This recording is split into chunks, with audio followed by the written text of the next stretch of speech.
of lies that people think are actually unavoidable, or good, and they're usually called white lies, and I think the price we pay for white lies is also excruciating, and it's not something that people are quick to see. Actually, I didn't see it until I went to when I was a freshman at Stanford. I took a course with a professor who I actually interview in the back of the book, Ronald Howard, who is really a brilliant guy who started a whole academic field called decision analysis in the '60s, and it's a mechanism which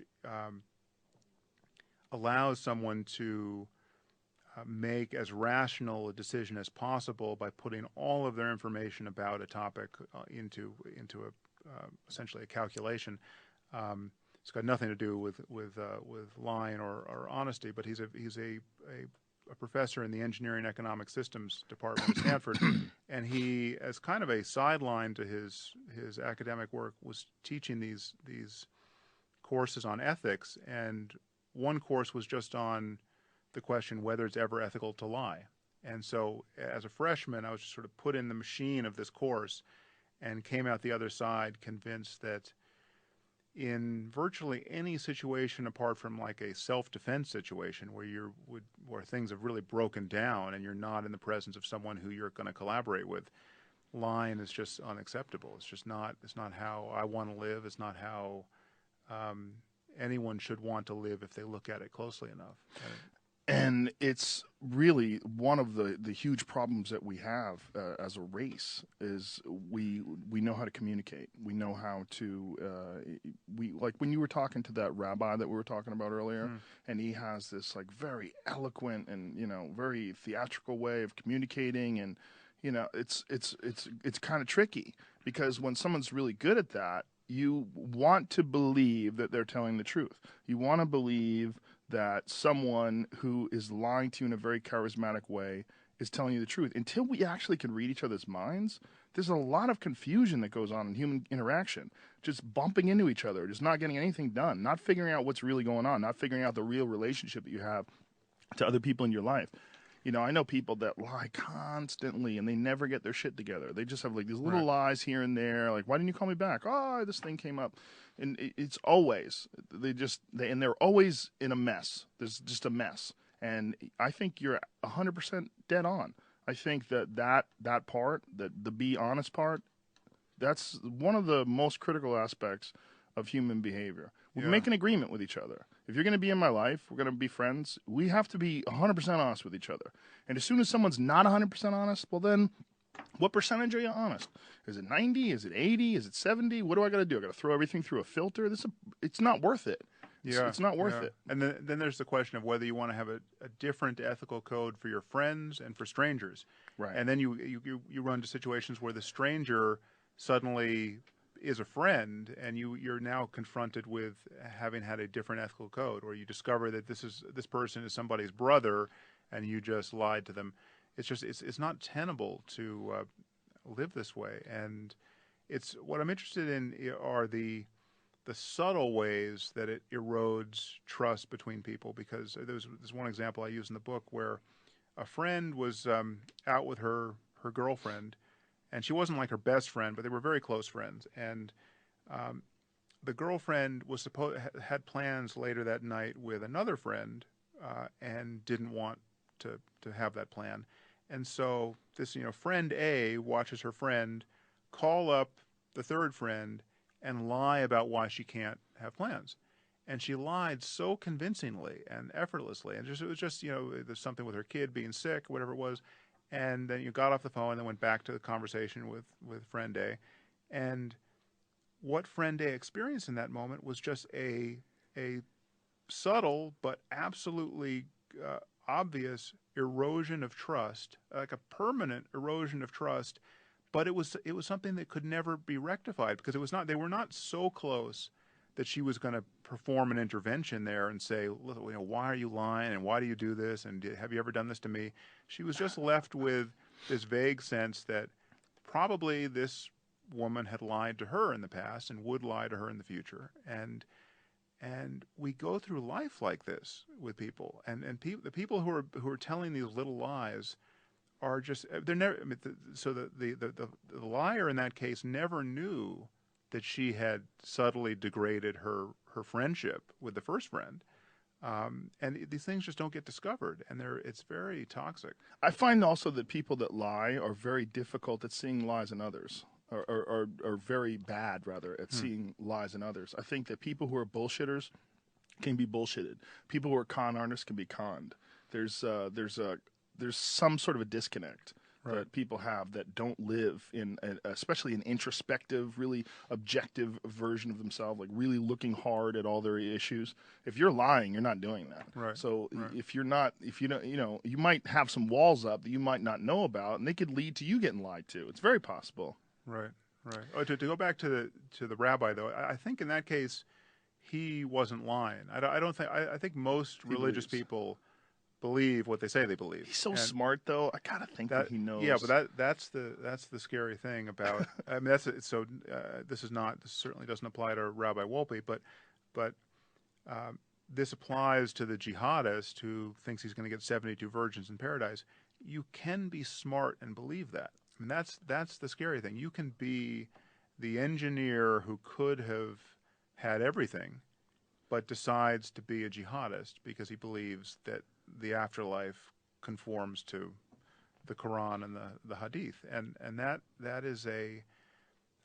So I mean, deception is part of the game, and self-deception is part of the game. But in many cases, I think you have people who have been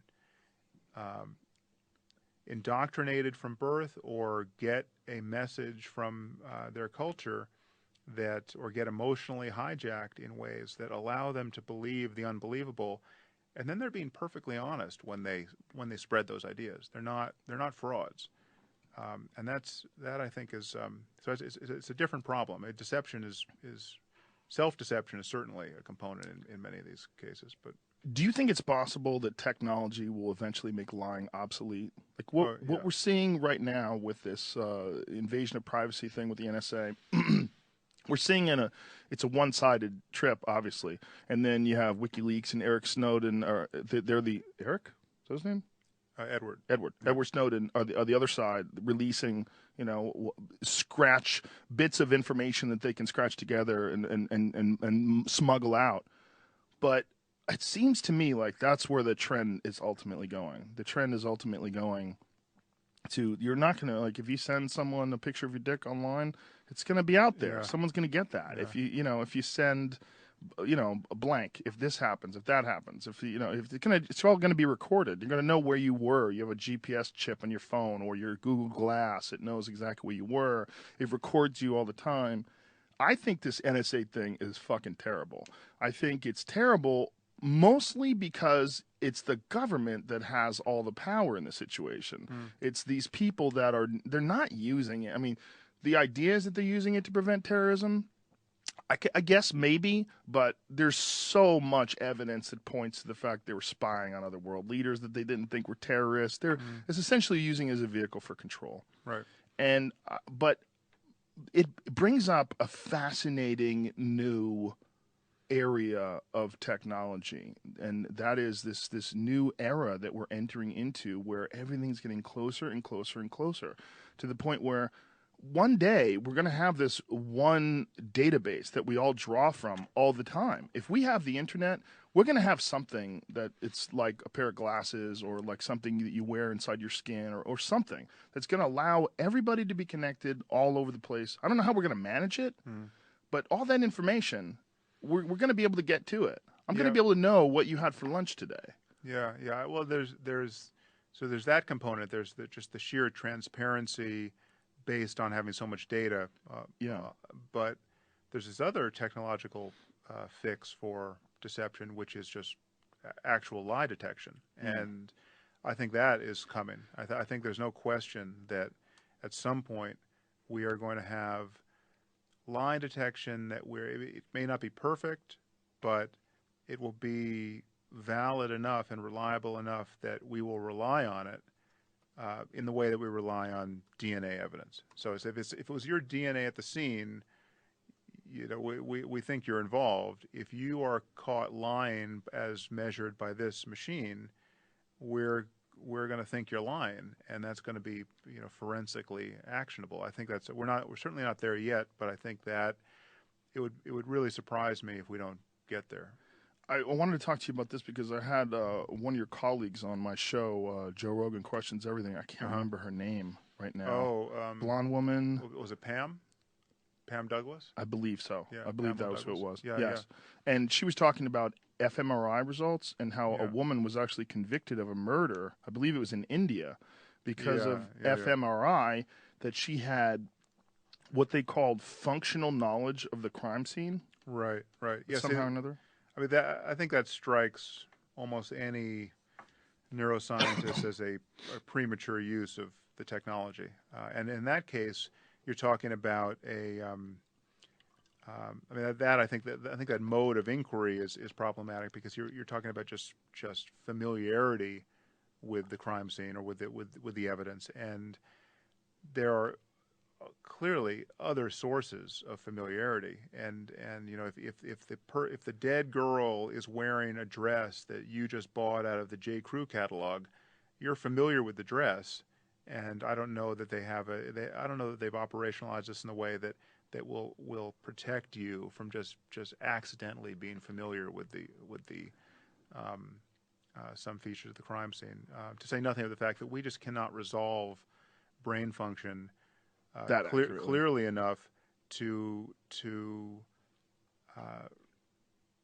base those kinds of decisions on a judgment that the person is lying or not. We don't understand the neural correlates of honesty and deception enough to know, but I think it would be very surprising if we never get there. And and again, now I'm just speculating. If it was Pam on your show, she actually she was what's her name again? Pam what? Pamela Douglas is the woman I'm thinking of. She was a graduate student in the lab I was in at UCLA, and after I did it's her.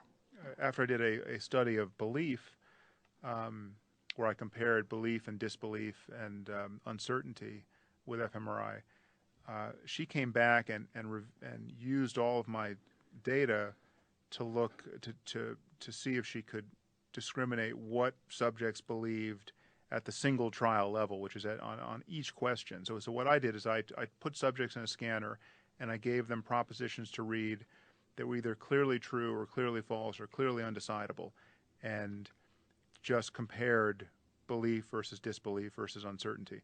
And that is, if you could do that at the single trial level, you essentially have a lie detector, because if you believe that you were the person who committed the crime, and we have a understanding of the neural correlates of belief versus disbelief, then we could easily ask you, whether you were involved in a way that would tease that out. So she wanted to see whether we could see the difference between belief and disbelief and uncertainty at the kind of the micro level, just on the single question level, and her classifiers were over 90% accurate. So she was over 90% in guessing essentially whether someone could believed or disbelieved a proposition. And so if you had it's easy to see how we would now, with available technology, have a lie detector that was 90% accurate. Now that's not accurate enough to put people away and for misstatements in court, but if we could get it to the level of accuracy that we now rely on for DNA evidence, I think we would. It's an interesting question philosophically and experimentally how we'd ever bridge that gap and how we'd ever be truly confident that no matter what sort of histrionics and protestations, this person is lying. Though this person is claims on his mother's life that he's telling the truth, the brain scan evidence says otherwise. Somehow I feel like that is going to be harder to achieve than him saying it's not my blood, it's not my blood, it's not my blood, but the DNA evidence says otherwise. But in principle, I don't see any reason why we couldn't get there, and that I think would change things a lot, because when you look at the price we pay for not being able to determine whether someone is lying, it is huge. I mean, it is. I mean, we're talking about, there are people in prison for the rest of the people who have gone to death row and been executed who we know were innocent. You know, Not just one. oh yeah, I mean, Many. and in the most horrific. I mean, there was this one guy whose name is now escaping me, but there was a New Yorker profile on him where his house burned down, and he was charged with the crime of having set the fire and killing his 2 kids. Now imagine being someone whose house burned down and your 2 kids die in the fire and the world thinks you did it. Wow. And not only do they think you did it, they prosecute you, your defense fails, you go to death row and you're executed, right, for the crime of having murdered your children. Wow. Now that, if we could just tell whether someone was telling the truth, that problem goes away, and there, you know, there. Think of the implications of, you know, negotiation among, you know, leaders of countries where you don't know whether people are telling the truth, and you know, we do or do not have nuclear weapons. You don't know whether they're telling. If there was transparency at the level of for all of those conversations, it would really be a game changer. Not only that, women will have to finally accept what men actually think. Right. We could stop bullshitting. We could stop Sex in the City and notebooking our way through this life. Right. Well, that would be nice. We'd also have to find out what women think. It would be could be terrible. A revelation. Yeah. It would be awful. Well, it would be great, but you know, for a while it'd be awful. Do you think that ultimately is going to lead to the change that we need in world governments? Is that what the big one is going to be? The ability to discern whether or not people are telling the truth? Because if that seems like just that alone would change everything. If you could see clearly motivations, you could see clearly benefits to certain actions, you could clearly see deceptive tactics based on, really what they're trying to do is this, read it out. What they're actually trying to do is make money for X corporation. They're pretending that they're trying to save the country from an evil dictator, but really what they're trying to do is extract resources. Here's the clear data. Like, what do we do if we have everything out on the table? What a weird world we would live in. That could be the total 100% game changer, even bigger, in fact, than the internet, if we could find out what everybody actually thinks. Yeah, there are a few wrinkles to it, because if you were self-deceived, if you actually believed what you were saying, but what you're saying is not true, then you could sort of game the system, right? Like a lie detector test. Yeah, I mean, well, if we totally understood the neural correlates of deception, we wouldn't necessarily be able to detect someone who believed their own lies, and there may be some way to be confused enough or confabulistic enough about reality that you can just bullshit or spitball or say what you want to be true, or kind of hypnotize yourself. I mean, we just don't actually know what's true at the level of the mind's cognitive elasticity. So it's possible that you could have people who are not good subjects of lie detection in some sense, and that's something we would understand if we understood all this. But I think in the general case, and certainly in the case of big lies, virtually all the time the liar knows he's lying and is hoping not to get caught, and is picking his words carefully so as not to get caught, and keeping track of the things he said, and is consciously calculating against the expectations of cogency and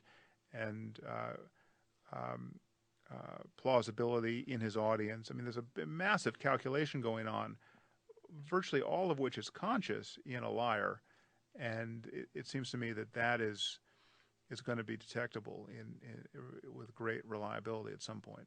It just seems like it's inevitable. Everything progresses, everything gets better, and that's something they're working on a constant basis, whether it's 100 years from now or 200 years from now. But people they'll hate this. I mean, because the Orwellian fears of the misuse of this, or the fears about the Orwellian misuse of this, are pretty easy to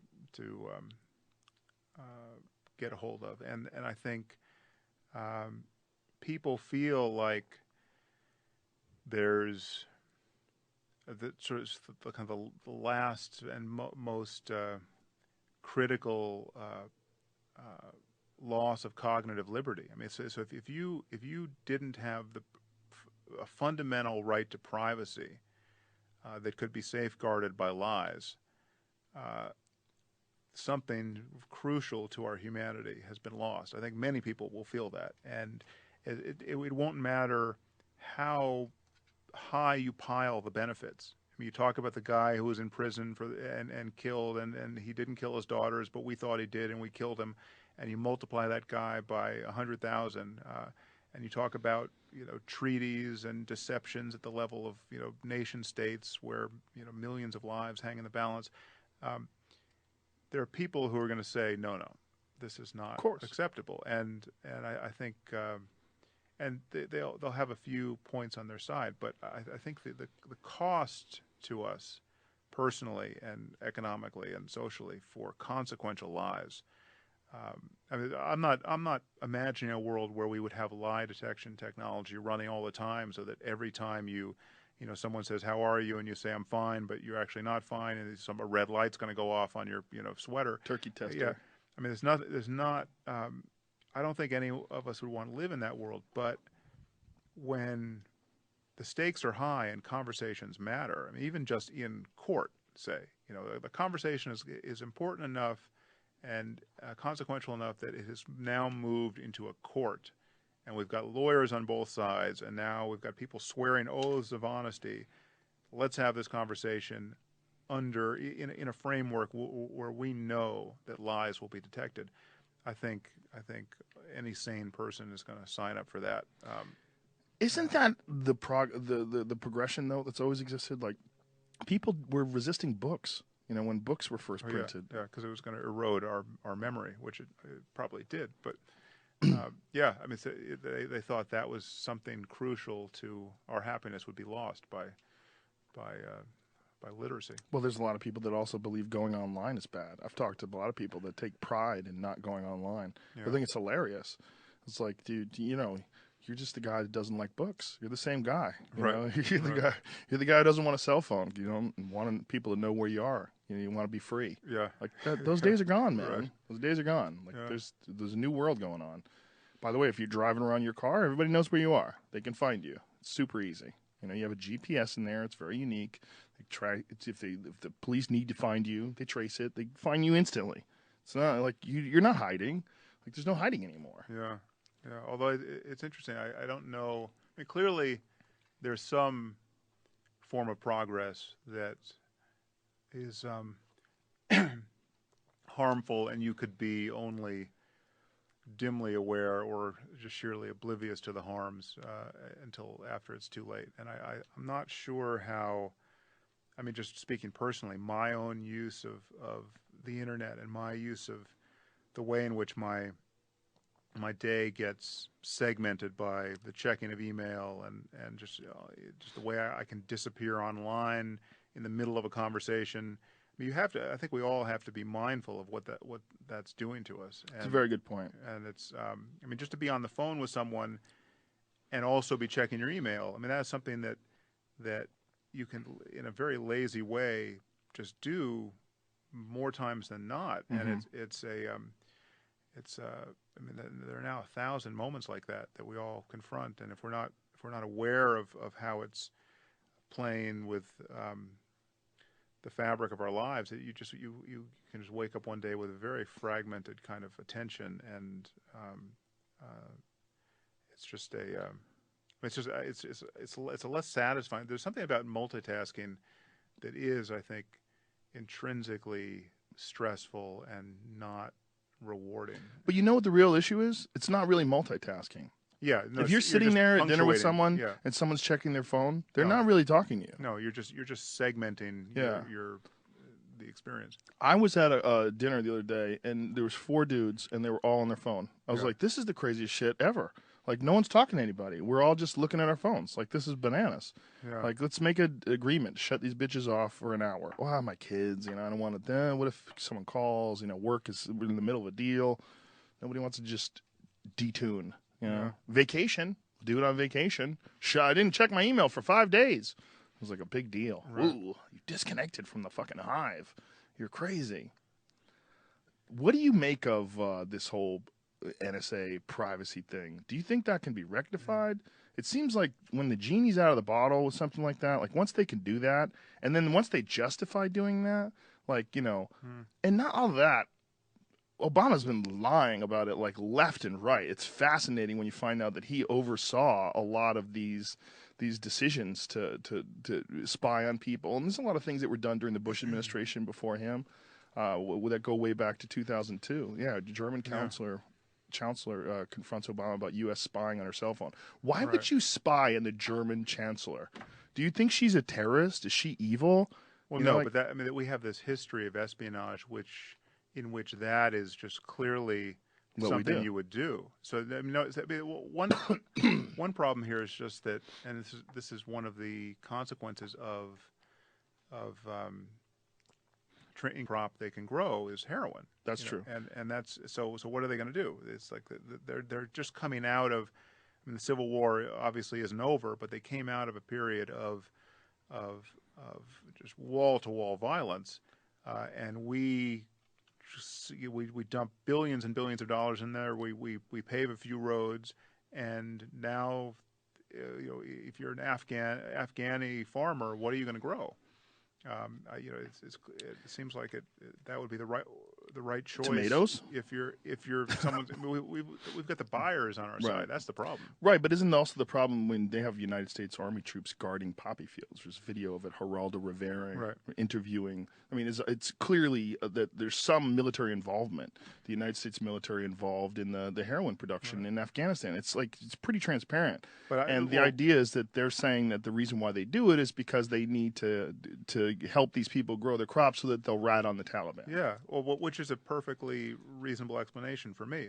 So you just tell me that there are Marines guarding a poppy field. There are many interpretations of that, but one is just what you gave. They have to win hearts and minds.